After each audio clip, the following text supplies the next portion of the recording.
Since 2013, I've watched videos online as my main source of entertainment. On YouTube, I'm subscribed to over 1,000 channels.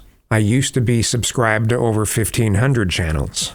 Between YouTube and other video sharing sites, I might have watched positive or uplifting videos maybe a couple times a month, unless I include some of the recommended videos of animals.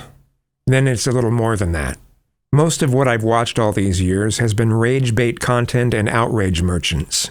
People stating controversial views about just about anything. Atheist and anti-theist content, which included Pat Condell and Atheism is Unstoppable. Anti-feminist content. Anita Sarkeesian content, back then anyway. Anti-woke content, or what used to be labeled as anti-SJW content. Anti-LGBT content. Racist content like Red Ice TV and Stefan Molyneux. Some of the typical alarmist crap that you find on BitChute, and it used to be a lot worse. Political content in general. Anti-mainstream media content. Anti-Trump content. Anti-Biden content.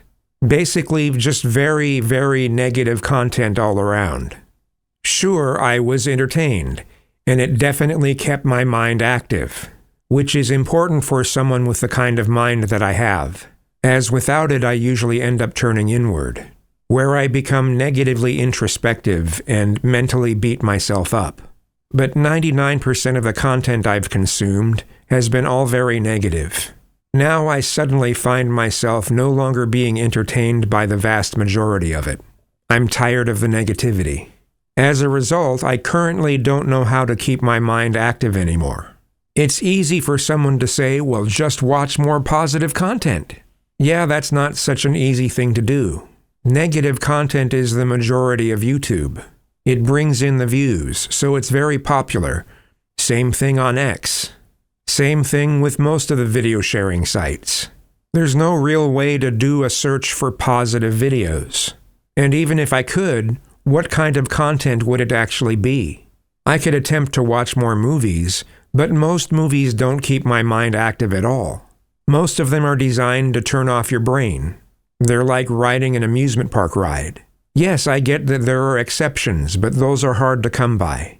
I don't often enjoy playing most new video games, mostly because the new games require that they be played the way they were designed to be played. And many of them also require a graphics card better than what I have. And old games are, well, old.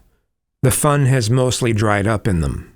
And when I talk about, playing games the way they were designed, most new games don't really let you mod them. They have that sort of thing locked down more than ever.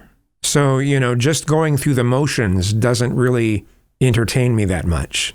There's a new Little Nightmares game coming out soon, which looks promising. I enjoyed the earlier ones.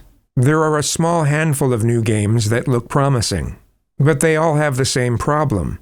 They don't really keep my mind very active.